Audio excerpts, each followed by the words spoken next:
અને એ રીતે આપણે નવીનતામાં જઈએ ઘસાઈ જવાય. પછી સંસ્કારે જાય ને સંસ્કૃતિ જાય ને બધું આપણું પછી નવું બધું આવે, રહેણી કહેણી બદલાઈ જાય. એટલે આપણે મૂળ જે આપણું અસલ સ્વરૂપ હતું એ બદલાઈ જાય. મૂળ આપણું સ્વરૂપ છે આખું બદલાઈ જાય છે. આપણું સ્વરૂપ શું છે? આત્મા છે આપણે, એ અસલ સ્વરૂપ છે આપણું. એને આપણે બરોબર વ્યવસ્થિત રાખવાનું છે. પછી આ તો નામ ને ઠામ ને ગામ ને પહેરવેશ ને બેરવેશ ને બધું ઘણું આપણું સ્વરૂપ એનું કંઈ એ સ્વરૂપ નથી. એ તો આ દુનિયાનો એક મોહ મમતાથી ચાલે છે. આપણે આપ્યું છે ને આપણે શરીરથી બધું કામે કરવાનું છે, પણ આપણું અસલ સ્વરૂપ છે એને આપણે જાણવું છે. અને એ જાણે તો પછી આપણે કંઈ બીજું દુઃખે પણ નથી. પરમાત્માનું સ્વરૂપ છે, બે સ્વરૂપ બરોબર જાણ્યા પછી કંઈ છે જાણવાનું નથી. ગુણાતીત જ્ઞાન પત્યા પછી બીજા જ્ઞાનની જરૂર નથી. ગુણાતીત જે જ્ઞાન અક્ષર ને પુરુષોત્તમ, આ જ્ઞાનની દ્રઢતા થઈ આત્મા પરમાત્માની બ્રહ્મ પરબ્રહ્મની આ જે બધી વાત છે એ બે વસ્તુ સમજવા જેવી, જાણવા જેવી, પામવા જેવી અને આપણે પ્રમાણે સમજવાની છે. એટલે એને સમજવા માટે આપણે પ્રયત્ન કરીએ કે અસલ વસ્તુ છે, અસલ વાત છે, એને ઊંડાણમાં ઉતરીએ. અને તો પછી ભલે દુનિયાનું તમે સર્વ ઠેકાને જાઓ, ફરો કરો તો તમને એની અસર નહીં થાય. એ અસર નહીં થાય એની કોઈ જાતની. અને એનું જ્ઞાન નહીં હોતું, હું ફલાણો છું, ઢીકનું છું, આ છું, તો પછી મારે આ જોશે, ફલાણું જોશે, ઢીકનું જોશે. પણ સ્વામી કહે જો આ બે જ્ઞાન હોય તો કાંઈ જોઈએ નહીં. ભગવાનનું જ્ઞાન થયું આત્મા પરમાત્માનું તો પછી કંઈ જોઈએ જ નહીં કોઈ જાતનું. મહારાજ વાતનામાં તો કહ્યું કોઈ પુરુષ છે એને આ લોકના સુખની ઈચ્છા નથી. આ લોકનું સુખ જે છે એવા પુરુષને કોઈ જરૂર જ નથી. જેને આત્મા પરમાત્માનું જ્ઞાન થયું છે એને આ વસ્તુ કોઈ જરૂર જ નથી. જોગી મહારાજ આપણે દર્શન કર્યા છે, એમને કંઈ જોતું. મુંબઈ સેવા નગરીમાં રહેતા હતા. બધા મોટા શેઠિયા, સાવકારો, ગરીબને, તવંગોને, નાના મોટા બધા આવતા હતા. પણ એમને કોઈ અપેક્ષા એની પાસે હતી ખરી? તોય જે લાખોપતિ શેઠિયાઓ કરતાં વધારે આનંદમાં રહેતા હતા, વધારે શાંતિ રહેતી હતી. એના દર્શનથી બીજાને પણ શાંતિ થતી, બીજાને પણ લાભ મળતો હતો. કારણ એને કોઈ જે નથી, માન મોટપની નથી, તમારા કોઈ પદાર્થની જરૂર નથી. ભગવાનની ઈચ્છાથી જે મળે તે એનાથી આનંદ હતો. હરી ઈચ્છાથી હરે ફરે ને કરે કૃષ્ણ ભજનજી. શું આપણે એ જ કરવાનું કે ભગવાનના સુખે સુખ્યા થાવ, ભગવાનની કથા વાર્તા કરીને સુખ્યા થાવ. બીજી વસ્તુ મળી કે ના મળીની ચિંતા શું? મને આ ના મળ્યું, ફલાણું ના મળ્યું, ઢીકનું ના મળ્યું, આ હોદ્દો પડ્યો, ફલાણો મળ્યો, આ થયું તે, એની પાછળ શું તમે રોડા કરો? તમે ભગવાનનું સુખ લેવા આવ્યા છે તો એની જ વાત કરો. આ તો મળ્યું કે ના મળ્યું, અને જુઓ તો અનંત જન્મથી ભોગવતા આવ્યા છે. ઇન્દ્ર થયા ને ચંદ્ર થયા ને બધા કેટલા બ્રહ્મા થયા, બધું મોડેલ આપણે જ બધા બહાર પાડ્યા નતા પાડે. પણ હવે શું એમ જ મોહ પામવાનું છે. એટલે એટલી એ બધી વાતોની અંદર આપણે પડી જઈએ છીએ કે આ મને થયું નહીં, આ મને મળ્યું નહીં, આ મને જોયું નહીં, આ મને જોયા વગર રહી ગયો. બધું ઘણું જોઈ નાખ્યું છે.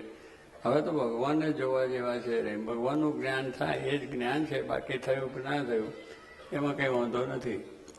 એટલે સુખ્યા રહેવા માટે આ જ્ઞાનની જરૂર છે. સુખ્યા રહીએ તો આ જ્ઞાન હોય તો સુખ્યા રહેવાય, નહીં તો પછી દુખ્યા ને દુખ્યા. પછી મળે તોય સુખ, ના મળે તોય, કોઈ બોલાવે તોય સુખ, ના બોલાવે તોય સુખ. કોઈ આપણે કંઈ કામ કહ્યું કે ના કહ્યું તો એનું કંઈ નહીં.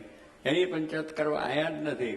ભગવાનનું સુખ મળે એને માટે છે. તું આવો છે ને તું આવો છે ને મને આ મળ્યું કે આ મળ્યું ના મળ્યું, બધું જ મળ્યું છે. ભગવાન સંત મળ્યા પછી બીજું શું બાકી છે તો આપણે માથાકોટ કરવાની જરૂર થાય? ભગવાન ભજવા આવ્યા છે કે આ બધી પંચાયત કરવા આવ્યા છે? ભગવાનને મૂકીને આપણે કંઈ કરવાનું નથી. તો આપણે સર્વ પ્રકારે સુખિયા રહેવાય, શાંતિ પણ રહેવાય.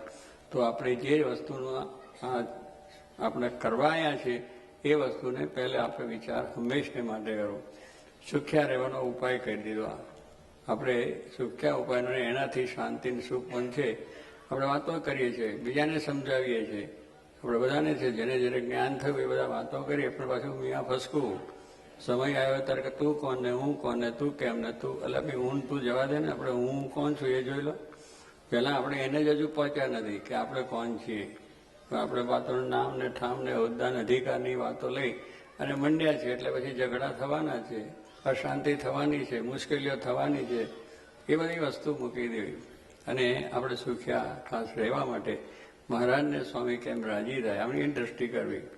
જો કે મહારાજે આપણને એ પ્રમાણે શાસ્ત્રી મહારાજે બધાએ આપણને આવું જ્ઞાન જયારે આપ્યું છે તો એ જ્ઞાનની ઉપર જે એ સુખ્યા હતા એ થયા કે એમને કોઈ પુરુષ છે આ લોકની સુખની ઈચ્છા જ નથી અને કોઈ ગમે તે બોલે ગમે તે કહેતો પણ એની તથા પણ નથી.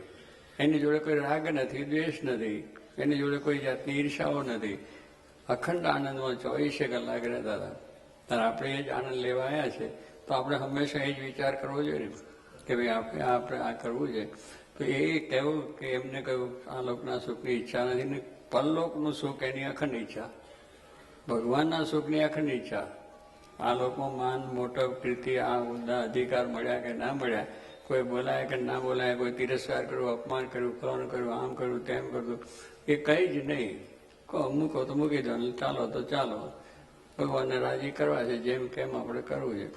તો એનાથી સુખી અને શાંતિ રહેવાય છે. તો સ્વામી કે આપણે આ પ્રમાણે આવું એક વસ્તુ છે એને આપણે જો જાણીશું તો પછી બીજી કઈ વસ્તુ જાણવાની નથી. જોગીને જોયા પછી જોવાનું કંઈ, જોગીને જોયા બધા તો બસ સારું નથી.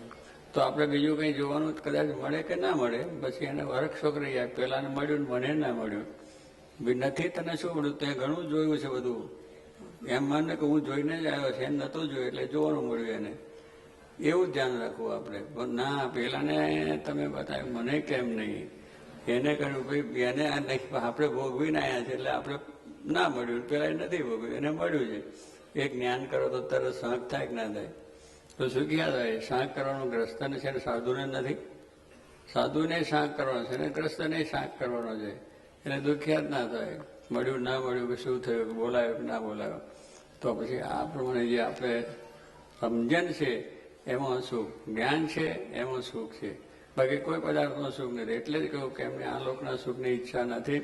પરલોકનું જે સુખ ભગવાનનું છે એનું અખંડ ચિંતન, એને માટે અખંડ પ્રયત્ન.